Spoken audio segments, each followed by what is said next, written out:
It looks like an old art museum, but it's really an old stadium. War Memorial Stadium in Buffalo, where the Bills and their Victory Star fans entered the '72 season optimistically for the first time in years. It was the same old stadium, but the Bills had some new young talent and a new old coach in Lou Saban, returning from Denver to run a team he had led to 2 AFL titles a few years back. Though it would be a rough homecoming for Saban, his team would have its moments against their opponents, the New York Jets.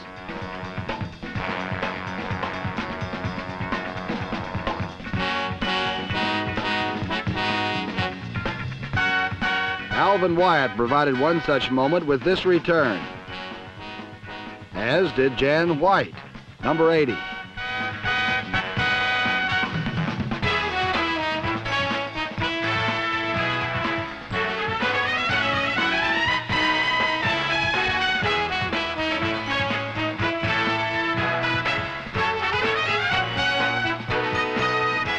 Bills quarterback Dennis Shaw and his flashy second-year receiver J.D. Hill, number 40, they had their moments too. Hill, recovered from an injury that sidelined him for most of last season, caught 2 scores. This one from O.J. Simpson as the Bills won the initial game. O.J. to J.D. for a TD.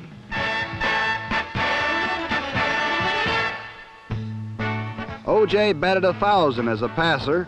This one to another second-year flash, setback Jimmy Braxton, number 34 from West Virginia. These were a few of the moments the Bills enjoyed. In fact, they were the only ones.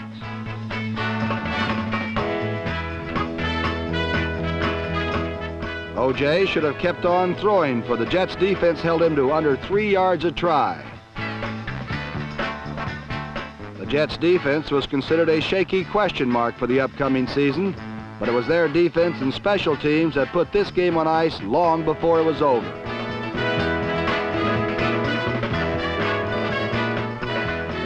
Steve Tannen set up the Jets' first touchdown with this theft, 1 of 2 he would get in the game.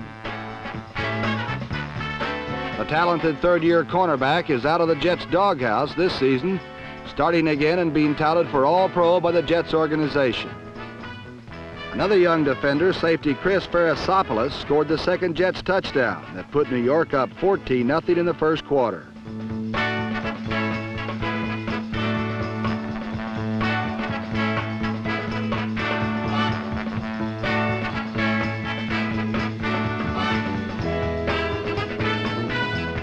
The Jets had another new look, a healthy Joe Namath. And Joe Willie opened his 8th year with his 50-yard slingshot as accurate as ever.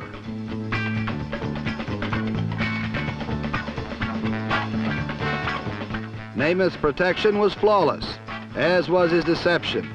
He only completed 5 of 14, but they were good for over 100 yards and a touchdown. But it was the Jets' line and runners that carried New York's offense. Number 44, second-year man John Riggins began his quest for 1,000 yards by ripping off 125 yards.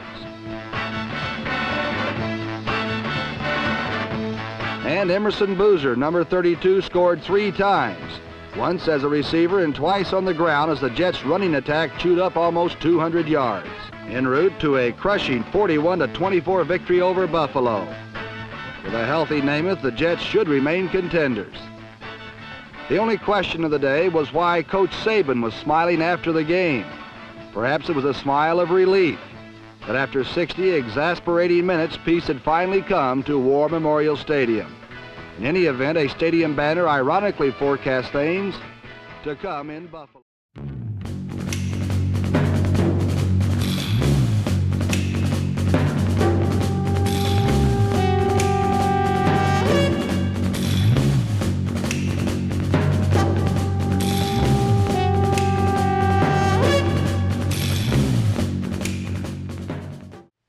The New York Jets and the Baltimore Colts played a remarkable game last week. Remarkable if only because Joe Namath completed 15 passes for 496 yards and 6 touchdowns to ransack Baltimore's hallowed zone, which to an old cornerback like myself sounds almost sacrilegious. The quaint high tops and bandy legs of Johnny Unitas. Articles of sports memorabilia, thought to be obsolete beside Joe Willie's white shoes. With difficult seasons behind them, two of pro football's most storied passers met before a capacity crowd in Baltimore's Memorial Stadium. A perfect setting for a fine afternoon filled with flying footballs. But when the air cleared, the game exceeded everyone's expectations. To begin his memorable debut in Baltimore, Joe Namath found Eddie Bell for a 65-yard touchdown play.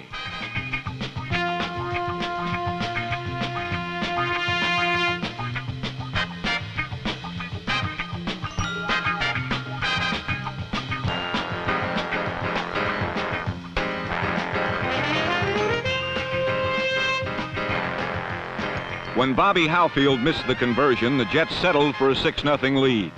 But John Unitas, looking like the All-Pro of the early 60s, was not about to step aside for Joe Willie's white shoes.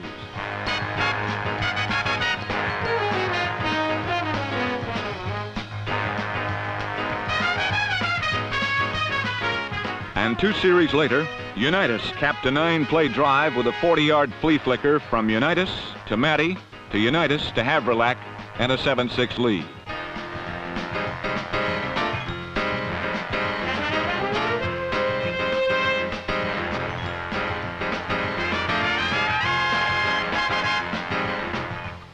In the second period, on first down, Namath found John Riggins behind Lonnie Hepburn, and Riggins tied the score at 13 after a 67-yard play.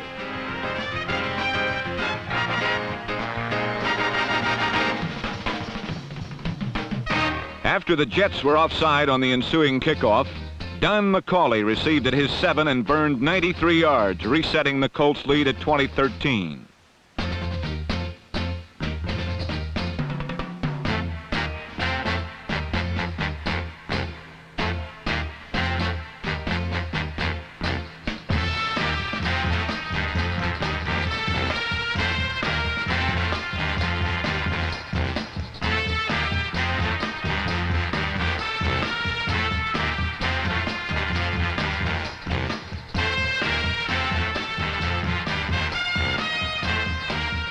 Then Joe Willie began undressing the famous Baltimore zone, finding Ed Bell for a 42-yard gain.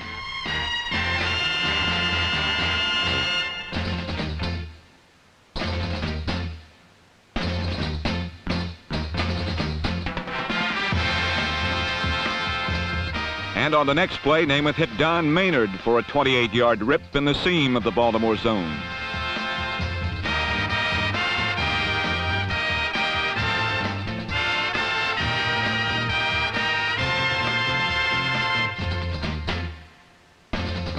Following a fumble, Namath rang up his 3rd touchdown pass in 1 minute and 29 seconds, this time passing 10 yards to Rich Castor.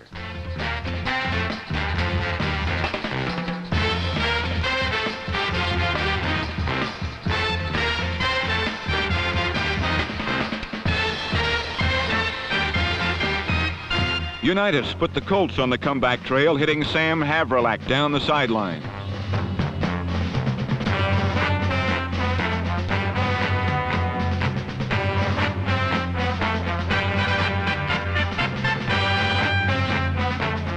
But the Colts could not score, and Jim O'Brien's field goal attempt from the 19 was wide as the half ended.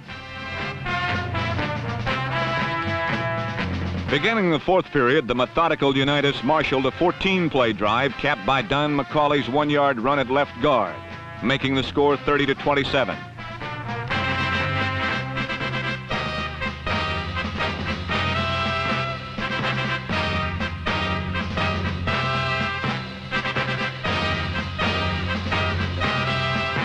But the Jets giveth, and Namath taketh away. 1 play later, as Joe hit Rich Castor on an 80-yard up for his 5th touchdown pass and a 37-27 lead.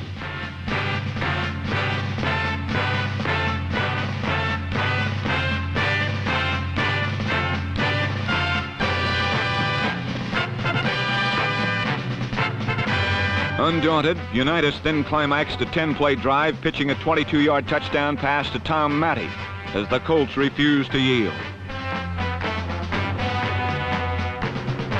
But 1 play later, Joe hit Rich Castor over Rex Kern, ending one of pro football's most exciting afternoons. In all, Namath and Unitas netted 822 yards passing, the third highest combined total in NFL records.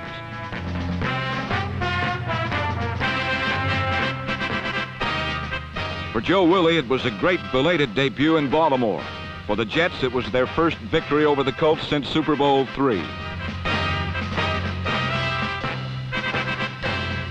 After a great struggle, defeat is always the most unpalatable. But this afternoon, this game resulted in more than a loss and a win. This was a victory for pro football, in which the Jets outscored the Colts 44-34.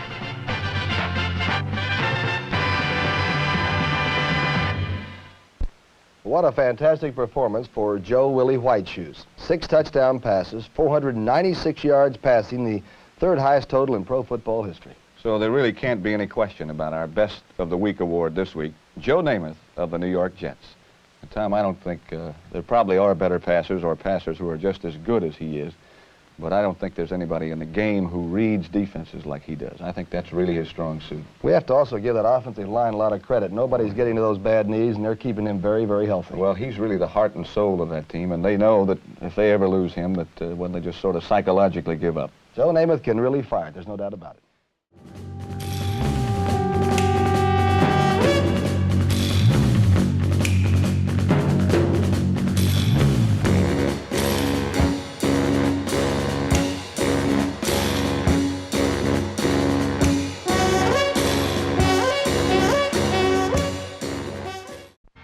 In Houston, the Oilers weren't about to get a big head because after 2 losses, they were going against the hottest hand in football.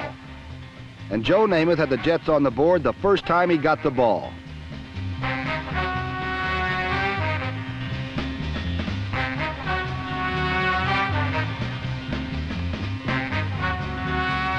Jerome Barkham's catch and run put the Oilers in a hole, and Joe decided to bury them.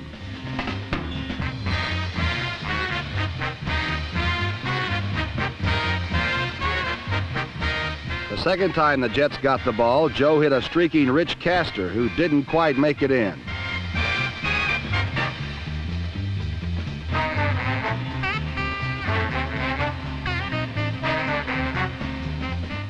And when number 19 Willie Alexander stopped number 36 Steve Harkey, the Jets were forced to settle for a field goal in a 10-0 lead.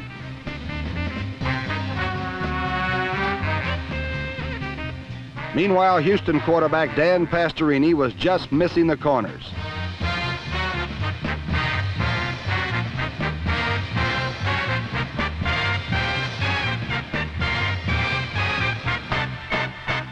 But then Pastorini started putting them right down the alley, and Hoyle Granger's catch led to a 1-yard Oiler tally.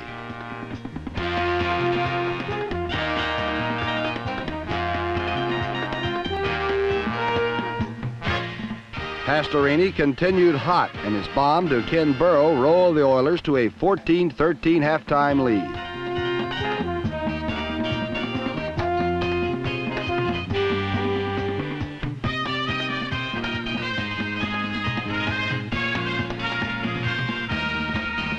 The lead gave Houston confidence, and confidence made them hitters.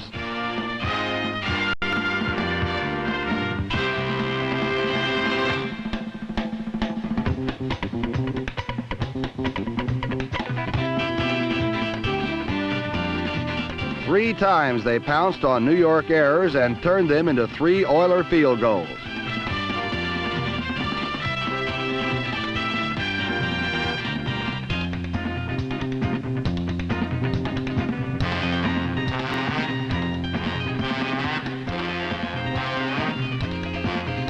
But with Joe Namath, the Jets are never done. He hit Rich Castor over the middle, and the Jets trailed 26-20. And with time almost gone, they got another chance.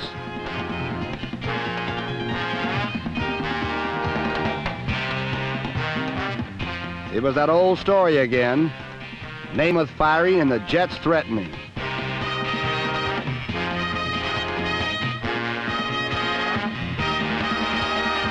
But this time it was an empty threat, as J.W. Namath's pass was cut off by number 33 Benny Johnson, who sealed the Oiler victory 26-20.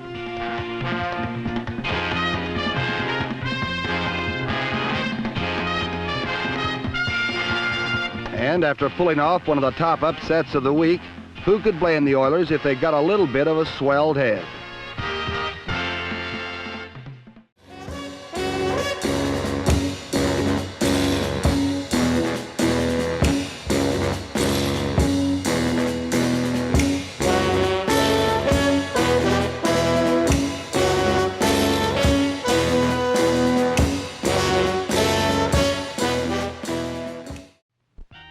Sundays in New York can be a pleasant time, especially if you're among the Shea Stadium faithful who come to see another exciting chapter in the saga of the man with the eggshell knees. The man, of course, is Joe Namath. As he goes, so go the Jets.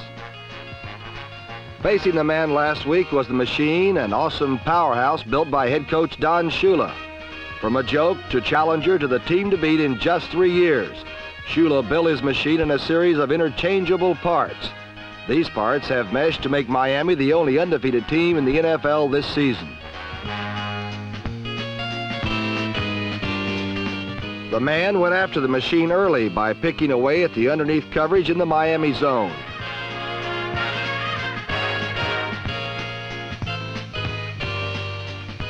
Namath controlled Miami with a carefully measured 13-play drive, which culminated in a 1-yard touchdown to give the Jets an early 7-0 lead.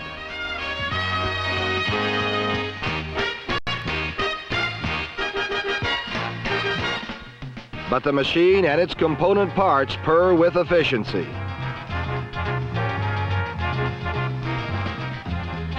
Once in a while, graceful Paul Warfield, number 42, is not absolutely perfect. But the Dolphins do not depend on only one man. Shula can pluck a spare part like Howard Twilley from the bench and never miss a beat. Twilley's touchdown catch put Miami on the board, but it's the heavy-duty flywheels at the heart of that machine that really makes it unstoppable.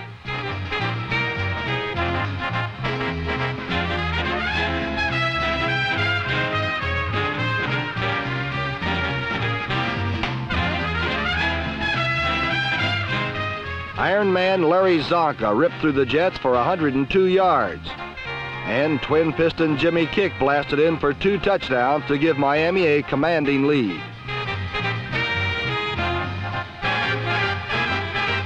But you know you can never count the man out.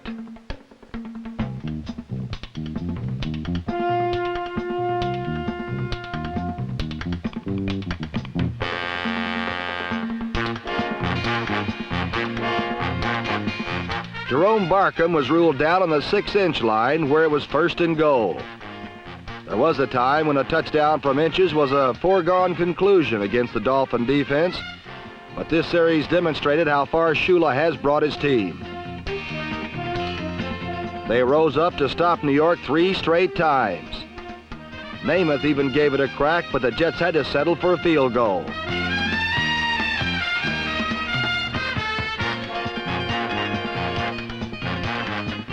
New York was still in the ballpark with Miami ahead 27-17, but the potential Namath fourth-quarter rally never came off.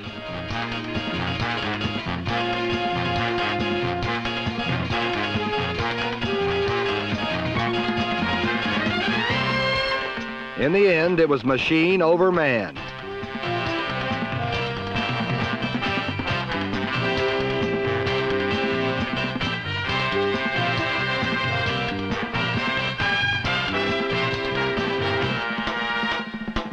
As Joe Namath goes, so go the Jets. Namath went down this time, but he will be back to try it again in Miami next month. Today, Don Shula's component parts were too much as Miami remained undefeated and moved 2 full games ahead in the AFC East. Weeb Eubank and the rest of the coaches in the division can only hold on and hope now for a breakdown.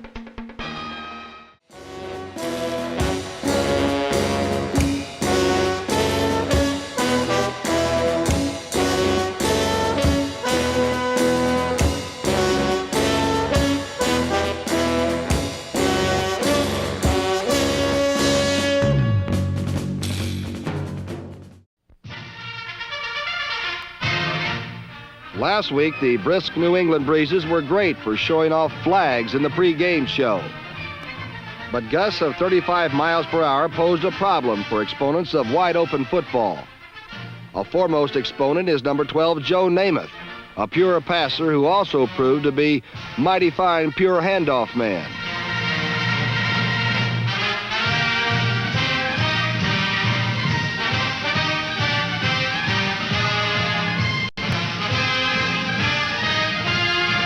Namath opened the game with 11 straight running plays, with number 32 Emerson Boozer and number 44 John Riggins rolling up the yardage.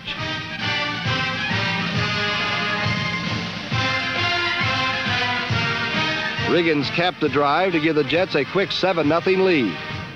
For the Patriots, brash young Jimmy Plunkett decided to challenge the wind with his cannon.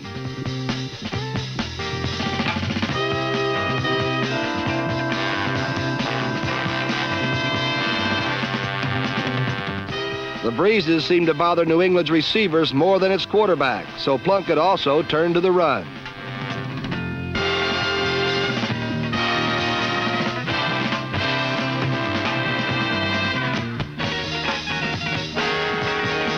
Number 30, Carl Garrett, high-stepped in, but with the game now a test of ground power, the Patriots were hopelessly outmatched.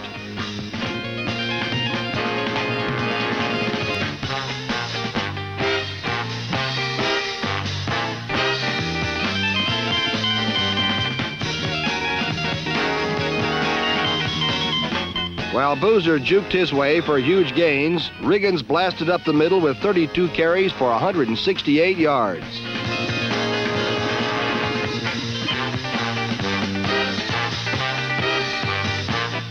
Boozer was not as prolific, but almost as productive. On 18 carries, Boozer gobbled up 150 yards.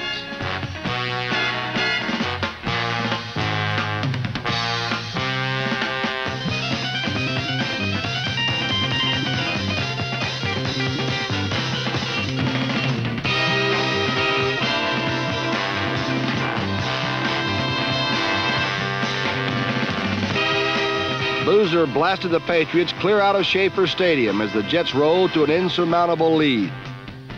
On this windy day, Joe Namath was content to play a supporting role, but he did sneak in one moment of glory.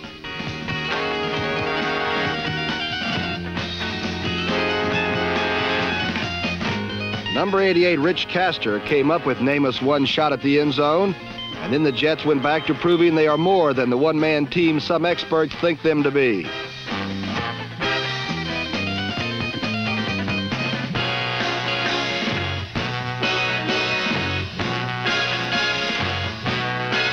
Fittingly, Emerson Boozer's third touchdown run of the afternoon closed out the game and a 41-13 New York victory. On a day when Joe Namath threw only 8 passes for 63 yards, the Jets still scored 41 points to stay within sight of the streaky Miami Dolphins.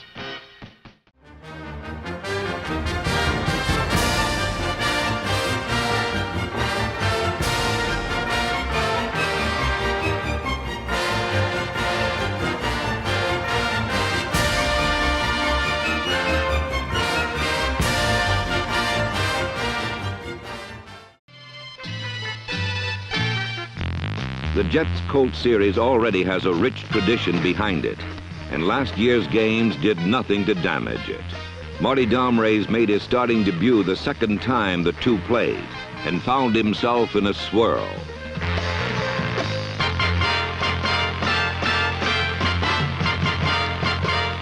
The Jets took a 2-touchdown lead on the exciting catches of Rich Castor, the remarkable running of John Riggins, and the superb play calling of Namath.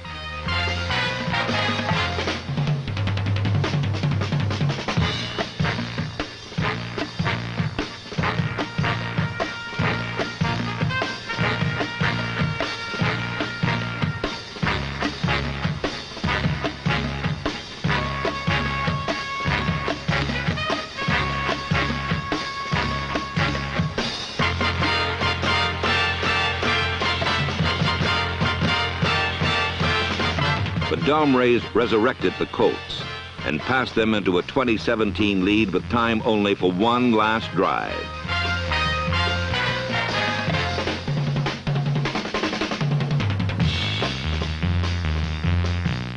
Namath went for it all, a 50-yard prayer.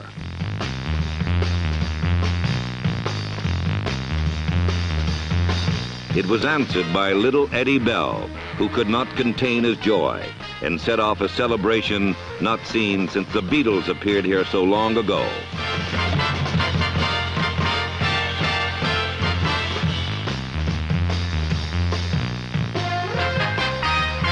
How sweet it was.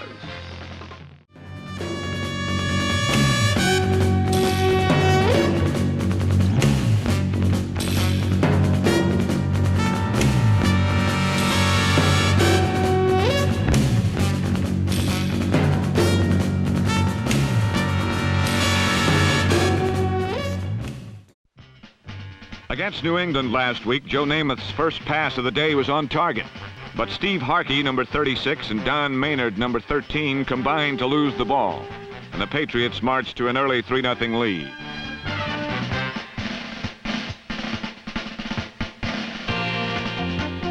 Jim Plunkett had problems too. In fact, he suffered through what he called the worst day he ever had, with 3 interceptions and only 7 completions in 28 attempts.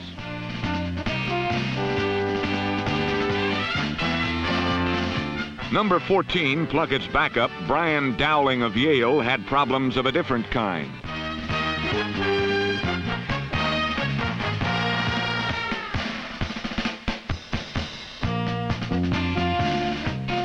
This spectacular completion was good for a net gain of -4 yards. Joe Namath has a different approach to the same problem. He doesn't scramble or run or try to hide. He just gets down, and fast.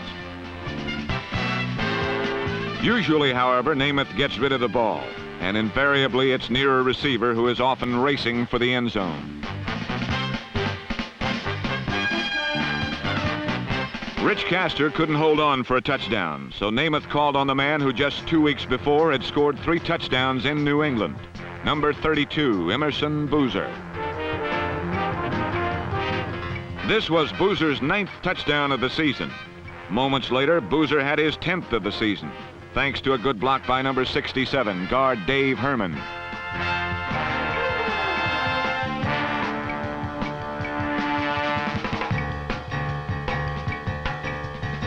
In the third quarter, Namath beat a Patriot blitz by again handing off to Emerson Boozer.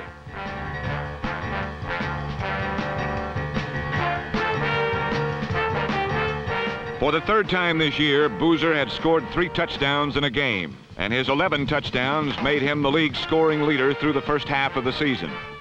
Mopping up in the fourth quarter, number 15, Bob Davis, threw the game's only touchdown pass to Rich Castor.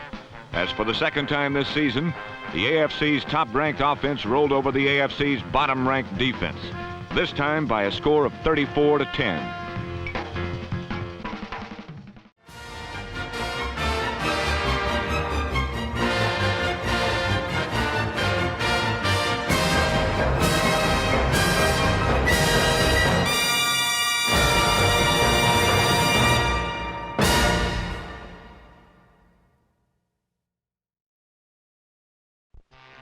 With Billy Kilmer replacing the injured Sonny Jurgensen, the George Allen Ice Cream Company remains in high gear, showing its back to the rest of the NFC East. Meanwhile, Weeb Eubank, the rotund brains of the Spearmint Gang, has the Jets rolling on the flashy right arm and whispering knees of Joe Namath. But this Shea Stadium contest with the Washington Redskins was vital to their playoff hopes. It was Billy the Tough Kilmer, and not Nifty Joe, who opened the game with a stunning strike. With Early Thomas and Chris Farasopoulos in his wake, Roy Jefferson brought home the bomb. The Redskins went up by 7.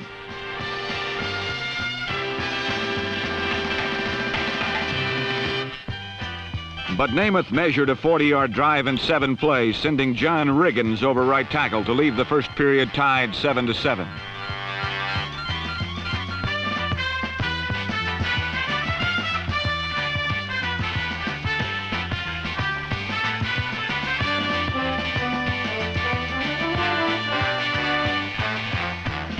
It looked as if the Jets were in control when Kilmer again sighted long for Jefferson and found the Jets' number 48, Gus Holloman, who added a 25-yard return. But New York was made to settle for a field goal and a 10-7 lead.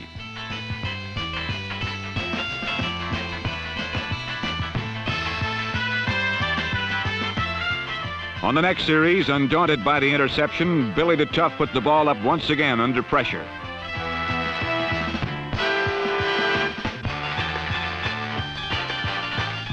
A different angle on a replay will show us what Billy had a worm's eye view of. An accurate, hurried heave caught number 42, Charlie Taylor, in stride. And striding Charlie strode 40 more yards to complete a 70-yard touchdown play.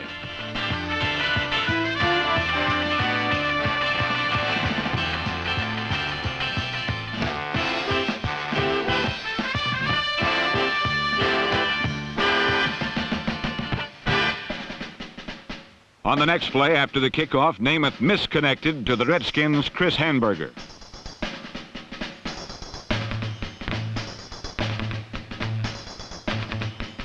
With strong blocks from Mike Bass and Verlin Biggs, Hamburger returned 41 yards to a sudden 21-10 lead at the half.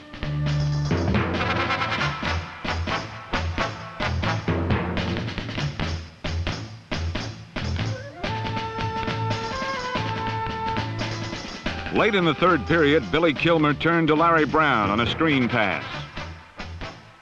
Brown, who had been fairly shackled for 44 minutes, then burst his chains. Flexing his enormous desire, he ran 89 yards on a painful ankle to put the Jets behind 28-10.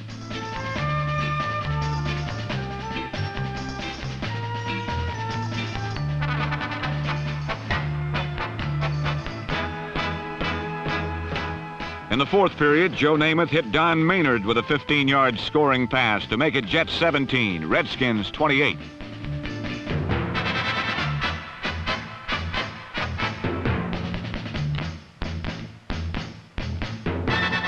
But Namath could do no more. Buried under Bill Brundage, the football squirted to Verlin Biggs, and number 89 veered into the end zone. The huge ex-Jet, Verlin Biggs, has been one of the happiest ice cream eaters of all. And this afternoon, as he has been all season, the mighty Biggs was the biggest factor in the battle for the line of scrimmage. He was on top of Namath for the first 3 sacks of the game. And now that he stood in glory with the pigskin in trust, the Redskins seemed unwilling to let him out.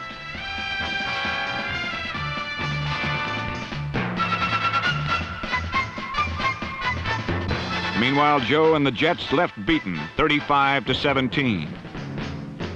But a joyous Billy Kilmer would stand up in front in the locker room where George Allen would exhort his ice cream men to 3 more cheers for the Redskins.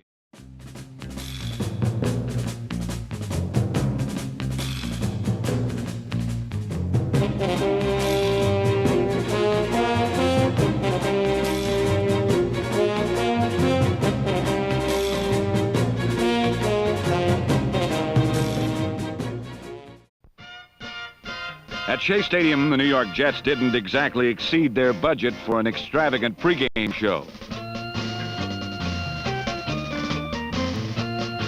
But while the pageantry was a one-man show, the game was a showcase for a 40-man effort by the Jets. First came John Riggins, who sprinted to what he saw as a certain score.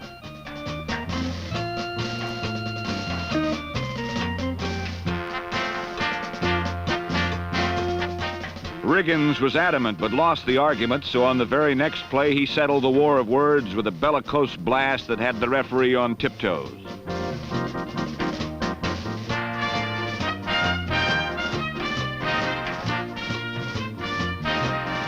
Then Joe Namath let loose a screamer that Tony Green tipped like a volleyball into the hands of Jerome Barkham. Namath built a 24-3 halftime lead, but this floated to Emerson Boozer, who was unattended in the end zone.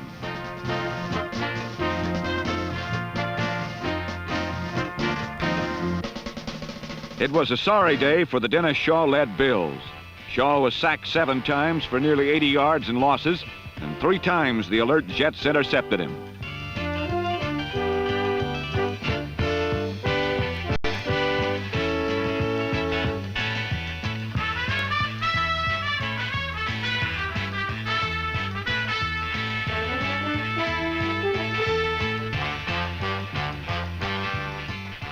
Just about everything Namath tried seemed to work. Once he tossed one up for grabs, and Rich Castor stole a touchdown from number 47. Leon Guerin.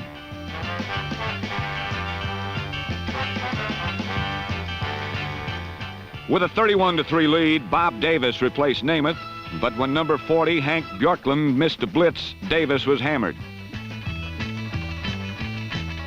But being from Princeton, Bjorklund proved a fast learner, and the Ivy League zone ran neatly under a Davis lob.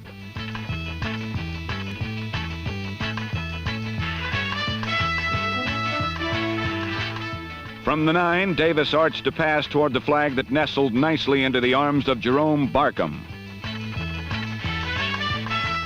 Barkham's touchdown buried the Bills 41-3 as New York kept alive their hopes of becoming the wild card team in the AFC playoffs.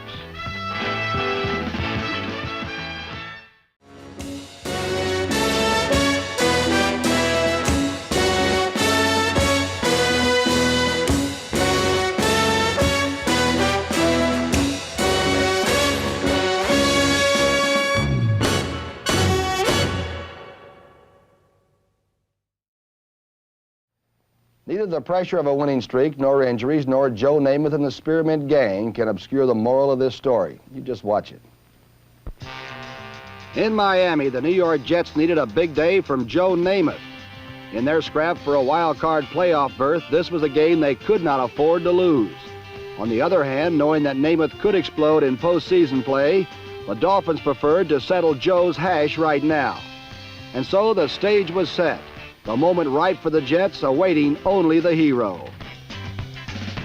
In Joe's first series, his pass intended for Don Maynard was picked off by Dick Anderson.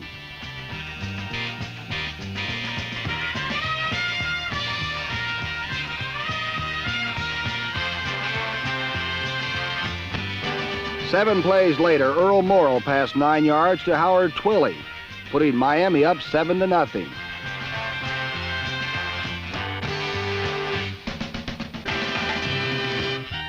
But Joe Namath led the Jets 80 yards in 13 plays, sending John Riggins around right in to tie the game.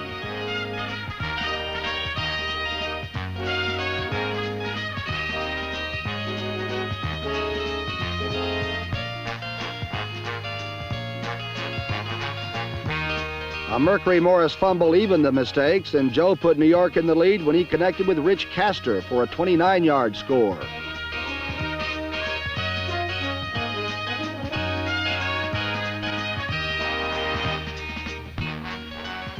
John Riggins then bolted through left tackle for 40 yards, and the Jets were rolling.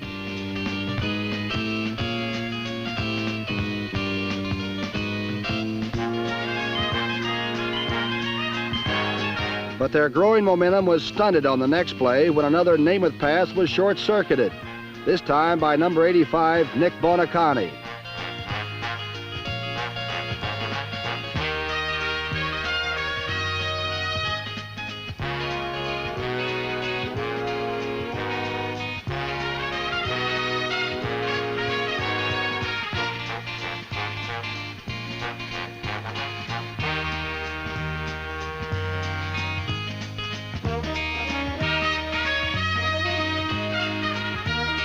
Earl Morrall immediately returned the favor, throwing an interception to W.K. Hicks. But somehow in the exchange, in the odd mixture of discipline and emotion that is pro football, the Jets' momentum melted.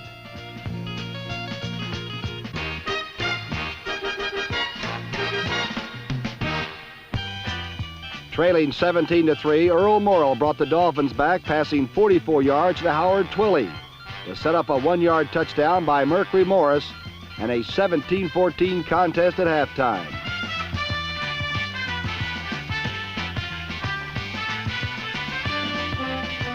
Beginning the second half, Earl Morrall did a surprising thing. Earl Morrall scrambled 31 yards to a touchdown and a 21-17 lead.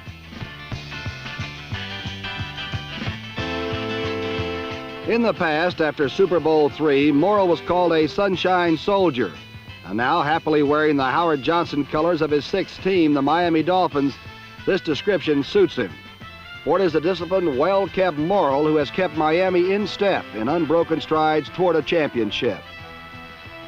But Joe Namath had not yet been silenced, and through the third period, the two alter egos dueled, Namath and Morrall. the commercial Popcorn Joe who really lives in those shoes, and the Sunshine Soldier, one-on-one.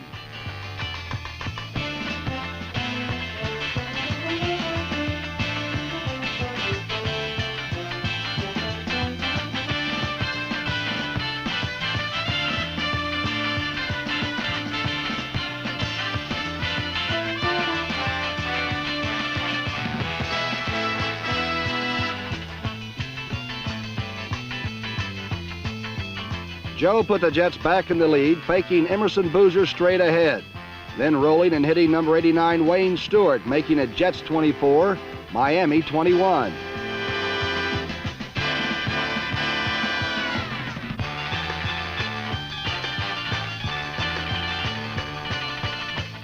In the end, the Spearmint Gang gave way.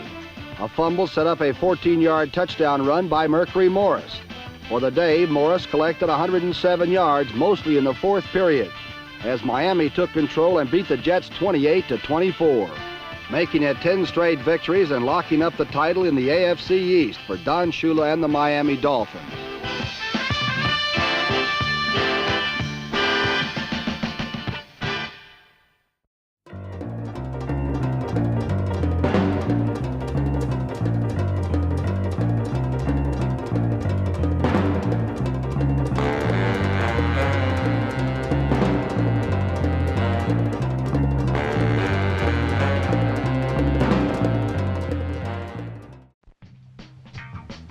In Detroit, fans like their heroes larger than life. Man-eaters who can devour an opponent whole. They can be downright unkind to those who don't measure up. But last week, Joe Namath wasn't worrying about his image in Detroit. He was only concerned with cracking the tough Lion defense in a bid to capture a wild card berth for the playoffs.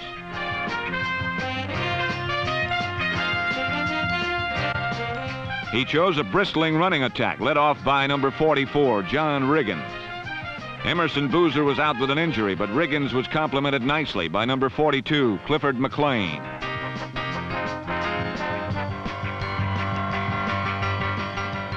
Riggins and McLean both churned out over 100 yards. But this is the year of the runner, and 100-yard rushers can be found growing on trees. Number 42, Aldi Taylor, made it 3 in this game alone. All this running around left the score 7-3 Jets before number 11, Greg Landry, opened up the air lane.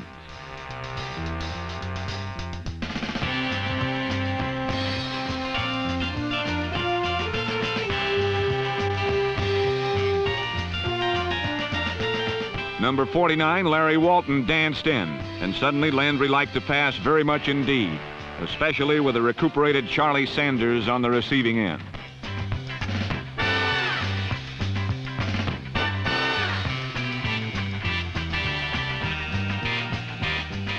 Number 88's patented flying flip for the end zone set up Landry's 1-yard touchdown sneak to put the Lions on top.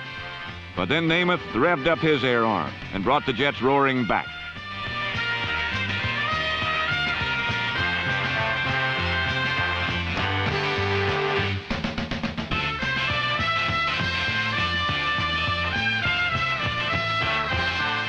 Namath used his all-purpose running backs to set up 2 Bobby Howfield field goals. Then he upped his 1972 touchdown pass total to 20 with a perfect placement to number 88, Rich Castor.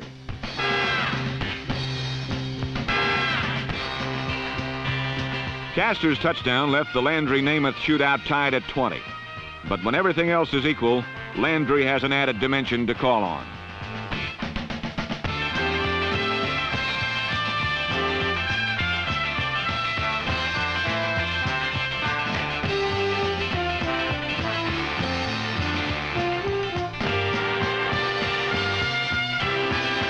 Greg Landry's legs left it up to Namath's arm with time running out. But this time, New York's comeback attempt fizzled as number 59, Charlie Weaver, pulled off the game breaker. Was Charlie pleased by his performance? Just watch.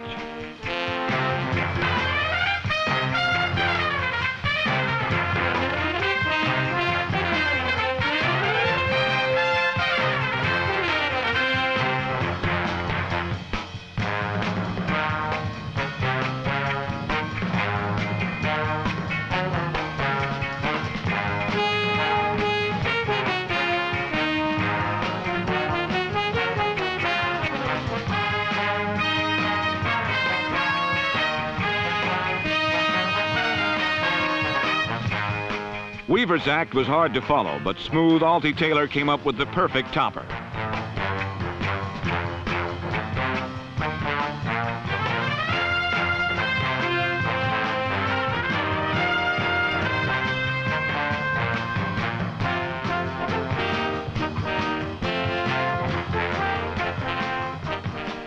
Taylor's run gave him 124 yards for the day and closed out a robust 37-20 Lion triumph as Detroit eased into a tie with Green Bay for first place in the NFC Central and eased New York out of contention for a wild card playoff berth.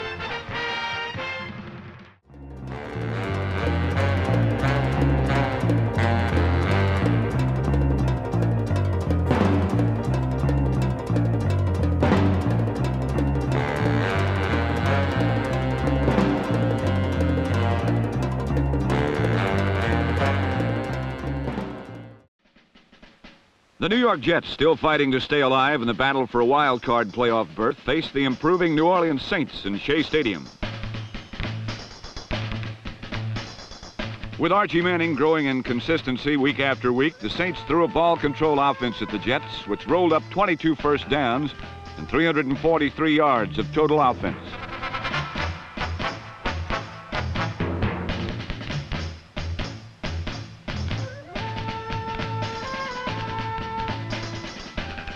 New Orleans took their role as spoilers seriously as Archie completed 19 of 31 throws, many on third down to sustain 2 long touchdown drives.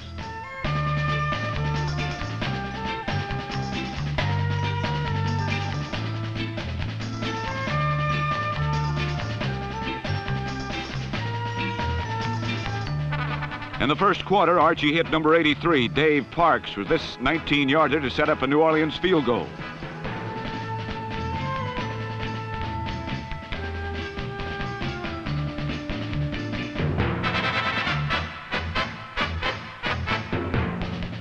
The Saints' first touchdown capped a 14-play drive when number 35, Bob Gresham, squirmed in after a 3-yard run.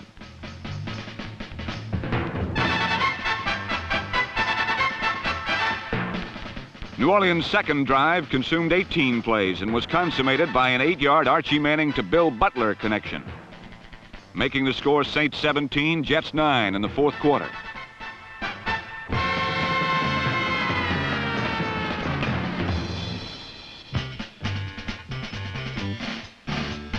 But while the Jets' defense bent, it did not break. And this early Thomas interception set up Bobby Howfield's 5th field goal of the day, making it 17-15 with the period half gone.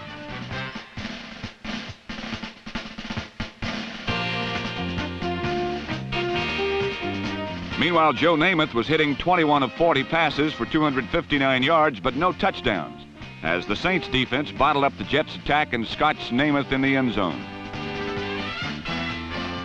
But in the last seconds, 1 completion and 2 interference calls brought Namath and the Jets into field goal range.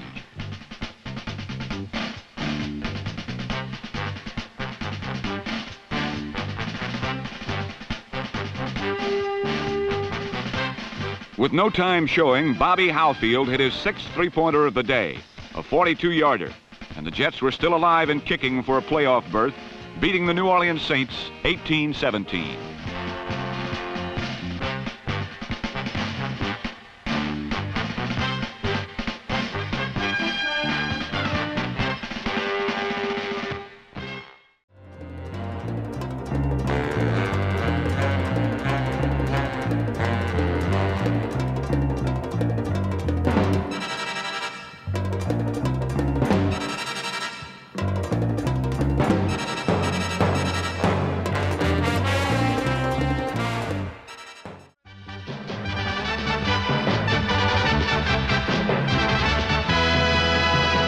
In Week 13, the Raiders and Jets played before the largest TV audience in Monday Night Pro Football history.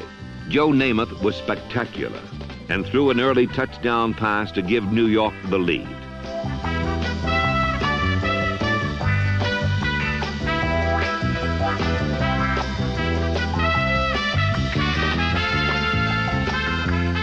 But the now battle-wise Raiders played sound team defense, and 39 passes later, the Jets had been prevented from scoring even one more touchdown.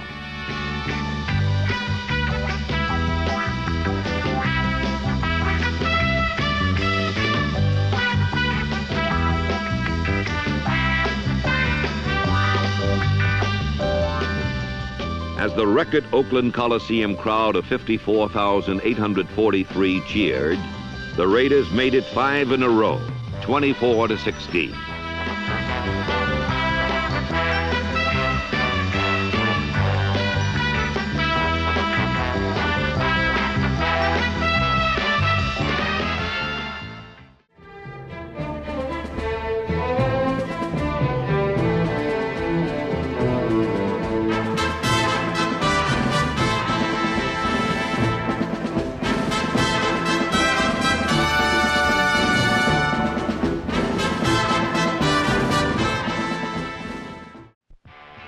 At Shea Stadium, the wind chill factor registered 15 below, but neither frigid temperatures nor chilly winds could stay the diehard.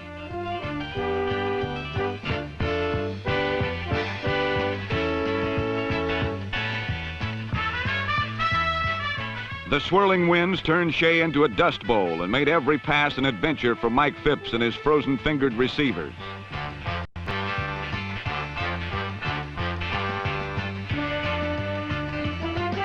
So the Browns stuck to the ground and were rewarded with a pretty 27-yard touchdown run by Bo Scott.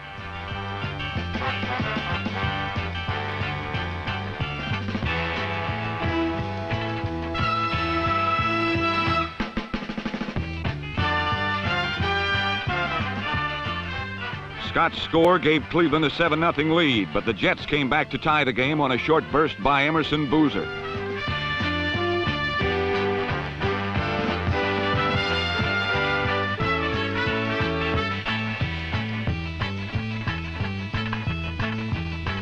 Then the Browns' defense rose up and clamped down on the Jets' runners. New York used Bob Davis instead of injured Joe Namath. This pass was deflected and intercepted by tackle Walter Johnson, number 71.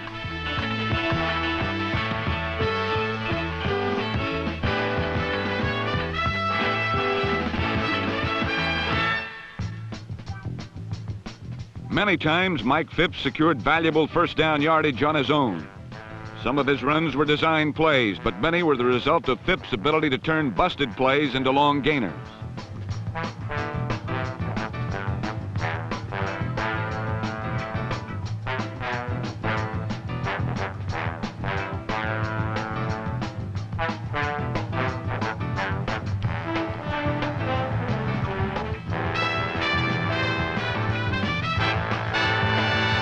With the score tied at 10 in the third quarter, Phipps revved up his seldom-used right arm and tossed an 80-yard touchdown to Frank Pitts, the Browns' only legitimate game breaker.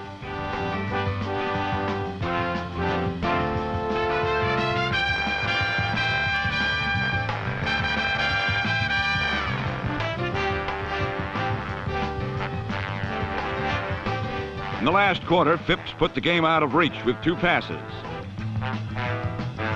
The first went to Fair Hooker, who made an incredible catch.